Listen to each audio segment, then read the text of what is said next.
దేవుడు పరిశోధిస్తున్నాడనంటే నిన్ను మరింత మేలి రకంగా మారుస్తున్నాడు, మరింత శ్రేష్టముగా మారుస్తున్నాడు, మరింత గొప్పగా మారుస్తున్నాడు, మరింత ఉన్నతమైన వానిగా మారుస్తున్నాడు దేవుడు. కొందరు కొన్ని ప్రశ్నలు నన్ను అడిగినప్పుడు, నీవు నీ పరిచర్యను ఎందుకు చేస్తున్నావు, దేవుడు నీకేమిచ్చాడు, దేవుడు నిన్నేం ఆశీర్వదించాడు, దేవుడు నిన్నే ఫలభరితంగా మార్చాడు, నీకు ఇష్టమైనవన్నిటిని దూరం చేసి దేవుడు నిన్ను బాధ పెట్టాడు, నిన్ను లోపలికి నెట్టేశాడు, అయినా సరే నువ్వు దేవుడిని ఎందుకు ఆరాధిస్తున్నావు?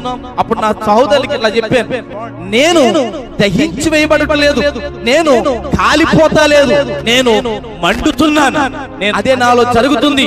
దేవుడు నన్ను పరిశోధించిన ప్రతిసారి, దేవుడు నన్ను పరీక్షించిన ప్రతిసారి, ఒక శ్రమ గుండా తీసుకెళ్తున్న ప్రతిసారి, ఒక బాధ గుండా తీసుకెళ్తున్న ప్రతిసారి, ఒక వేదన గుండా తీసుకుని వెళుతున్న ప్రతిసారి దేవుడు మరింత ప్రభావమైన ప్రకాశమైన వెలుగు నాకు అనుగ్రహిస్తున్నాడు. ఎంత శ్రమ పడితే, ఎంత పరిశోధిస్తే అంత మేలిమిగా నేను మారుతున్నాను, అంత నాణ్యముగా నేను మారుతున్నాను, అంత శ్రేష్టముగా నేను మారుతున్నాను. దేవుడు నిన్ను పరిశోధించడానికి అంతటి కృప అనుగ్రహించాడు. ఇప్పుడు దేవుడు పరిశోధించాలనుకోవడం ఓకే, అది దేవుని తీరి. ఇప్పుడు ఆ పరిశోధనకు నువ్వు అప్పగించుకోగలగాలి.